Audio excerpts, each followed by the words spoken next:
का जो ढंग है उसके बारे में किसी को बताने की जरूरत नहीं, हर आदमी जानता। सर, ऐसी बड़ी चर्चाएं हुई कि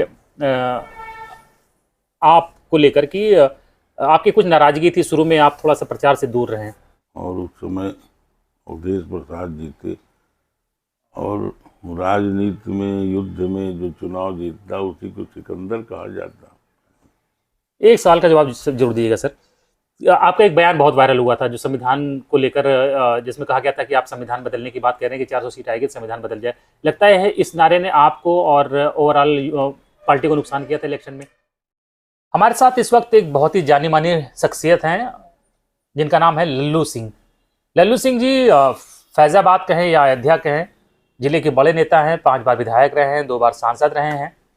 अब बात करने के लिए हमारे साथ मौजूद हैं। बहुत स्वागत है सर आपका। धन्यवाद। सर ये बताइए, मिल्कीपुर का चुनाव इस वक्त पूरे देश में बहुत सुर्खियां बटोर रहा है।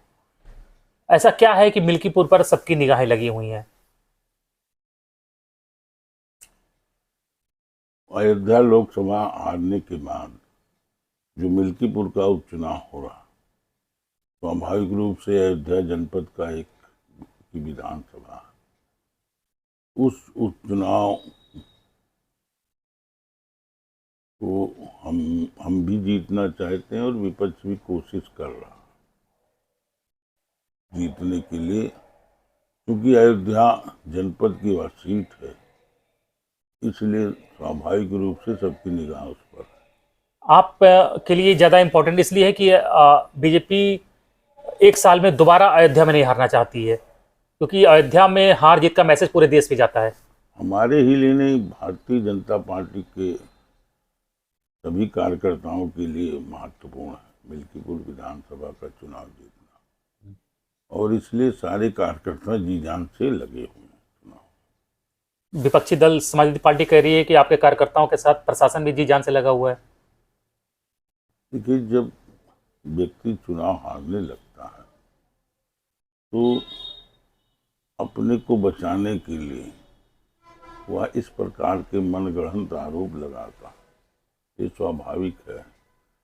इसलिए उसमें बहुत विचार करने का विषय है। अखिलेश यादव जी ने बड़ी लिस्ट जारी की थी कि जिले में जो पुलिस अधिकारी हैं, प्रशासनिक अधिकारी हैं, उसमें पीडीए यानी कि दलित, पिछड़े और अल्पसंख्यक समाज के लोगों को लगभग हटा दिया गया है और जाति विशेष के लोगों को तैनात किया गया है जिले में चुनाव को प्रभावित करने के लिए। ऐसा उनका आरोप है। अखिलेश जी को कुछ ज्ञान, इस जिले में जो अधिकारियों की पोस्टिंग है उसके बारे में ठीक से जानकारी नहीं दी गई, इसलिए वो बोल रहे हैं। हमारे मिल्कीपुर विधानसभा में 3 थाना क्षेत्र पड़ते हैं, उसमें एक में एससी है, एक में राजपूत है, एक में ब्राह्मण।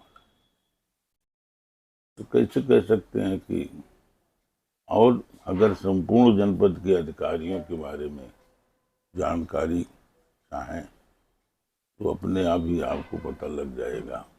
डीएम अनुसूचित समाज से आते हैं, एसएसपी के बारे में हम नहीं जानते थे,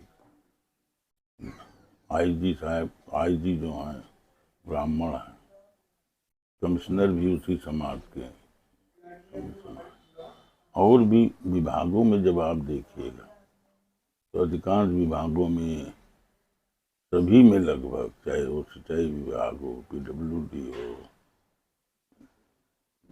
चाहे विद्युत विभाग हो, सब में पिछड़े और एससी समाज के लोग अधिकांश नियुक्त हैं। इसलिए सरकार के ऊपर ये आरोप लगाना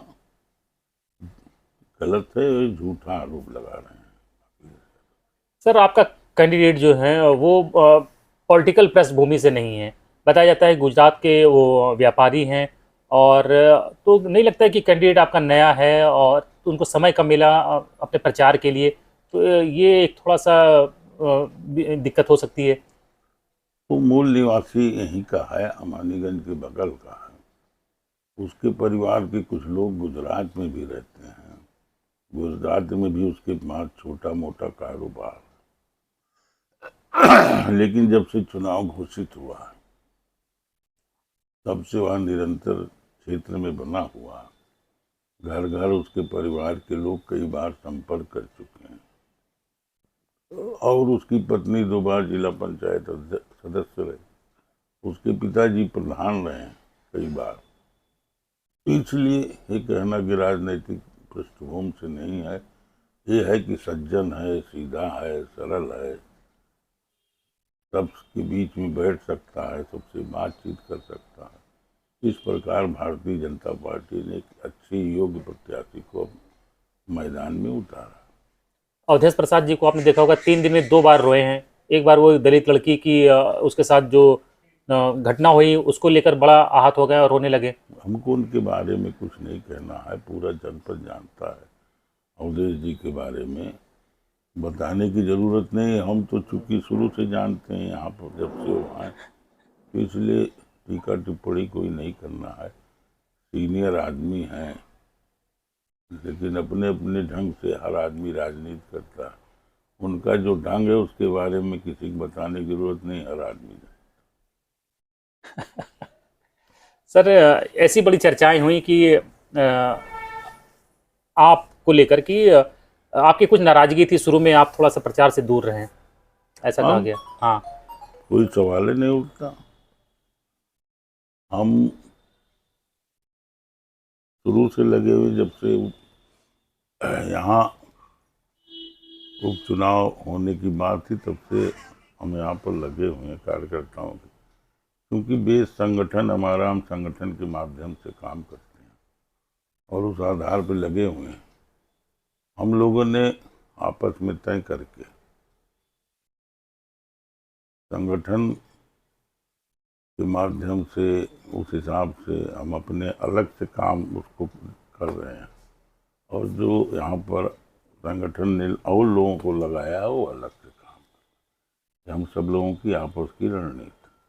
सर आपके इलेक्शन की भी बहुत चर्चा होती है, और अवधेश प्रसाद जीतने के बाद तो ऐसा घूम रहे हैं जैसे कि मतलब उन्होंने कोई वर्ल्ड कप जीत लिया हो, और क्या कहेंगे जिस तरह से वो अपनी जीत को प्रेजेंट करते हैं या उसको सेलिब्रेट करते रहते हैं आज तक? देखिए, समय के समय काल परिस्थितियां अलग, और उसके अलग अलग मुद्दे भी थे चुनाव के, तो जीत हार तो होती रहती है। और उस समय अवधेश प्रसाद जीते, और राजनीति में, युद्ध में जो चुनाव जीतता उसी को सिकंदर कहा जाता, इसलिए वो अपने को समझ रहे हैं।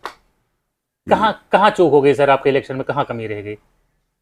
अब ये सब तो बात की बात है, इस समय मिल्कीपुर चल नहीं तो रहा आपने सर समीक्षा तो करी होगी इलेक्शन के बाद, तो क्या कुछ कुछ पॉइंट पकड़ में आया कि यहाँ गड़बड़ी हुई? अरे हमारी पार्टी ने भी किया, हम लोगों ने भी किया। अब वो सब इस समय बात करने का समय नहीं है, उसके लिए अलग से बैठिए कभी मिल्कीपुर चुनाव के बाद। 1 साल का जवाब जरूर दीजिएगा सर। आपका एक बयान बहुत वायरल हुआ था जो संविधान को लेकर, जिसमें कहा गया था कि आप संविधान बदलने की बात कह रहे हैं कि 400 सीट आएगी तो संविधान बदल जाए। लगता है इस नारे ने आपको और ओवरऑल पार्टी को नुकसान किया था इलेक्शन में? छोड़िए, वो बात खत्म हो गई, काहे कि जबरदस्ती उस बात को आप कर रहे हैं। माननीय प्रधानमंत्री जी ने कई बार उसको साफ कर दिया है, सदन में भी बता दिया, और भारतीय जनता पार्टी की कभी न नीत रही है न नीयत रही संविधान बदलने की।